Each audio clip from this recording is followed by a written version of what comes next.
জয় রাধে, জয় নিতাই চৈতন্য। আশা করি সবাই খুব ভালো আছেন এবং আনন্দিত আছেন। ভগবানের কথা, ভগবানের নাম একমাত্র আমাদের আশ্রয় হওয়া উচিত। আমরা এই ভগবানের থেকে দূরে আছি, ভগবানের নাম থেকে দূরে আছি, তাই তো আমাদের এত দুঃখ, তাই তো আমাদের এত কষ্ট।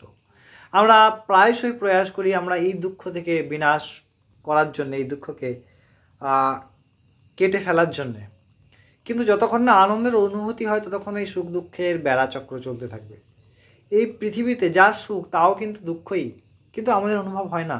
যেমন যদি অ্যানাস্থেসিয়া করে অপারেশন করা হয় তাহলে তার যন্ত্রণা খুব একটা বোধ হয় না, কিন্তু তার শরীর তো কাটা হচ্ছে, পরে তা অনুভব হয় যে সারা জীবনে এত ভোগ করেও ঠিক আনন্দ পেলাম না, তৃপ্ত হলাম না।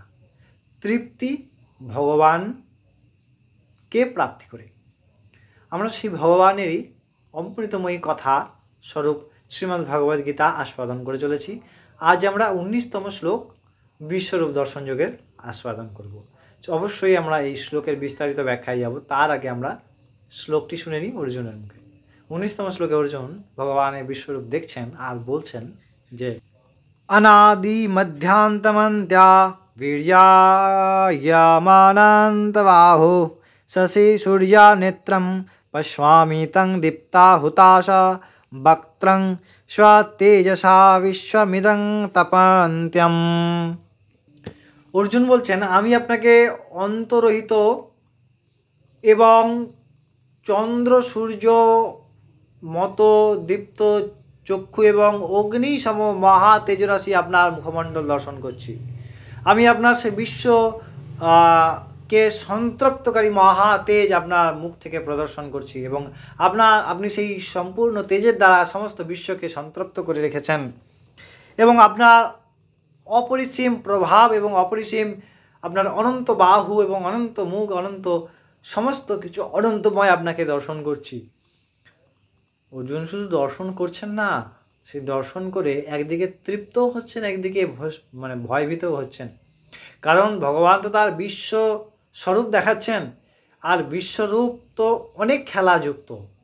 কোথাও সৃষ্টির খেলা, কোথাও ধ্বংসের খেলা, কোথাও প্রলয়ের খেলা, কোথাও পালন খেলা, সব রকম খেলা দেখছেন। অর্জুন দেখছেন একসঙ্গে এত তেজ, এত প্রকাশ এবং সমস্ত জগৎকে নিজের অধীন করে সমস্ত জগৎকে সন্ত্রস্ত করে রেখেছেন ভগবান মহাকাল রূপে। তিনি সমস্ত বিশ্বের ভরণ পোষণ করছেন, আবার তিনি তার তেজ দ্বারা সমস্ত জগৎকে ব্যাপ্ত করে রেখেছেন, তার সমস্ত জগৎকে ভয়ভীত করে রেখেছেন।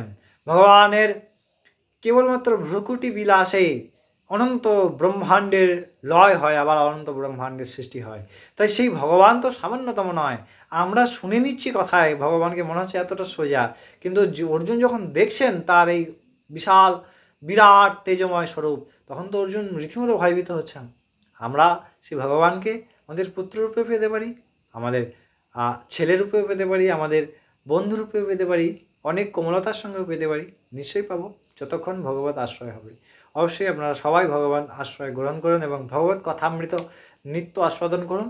নিশ্চয়ই আমাদের অনেক কল্যাণ হবে, অনেক মঙ্গল হবে। ততক্ষণ অনেক ভালো থাকবেন, সুস্থ থাকবেন। জয় রাধে, জয় নিতাই চৈতন্য।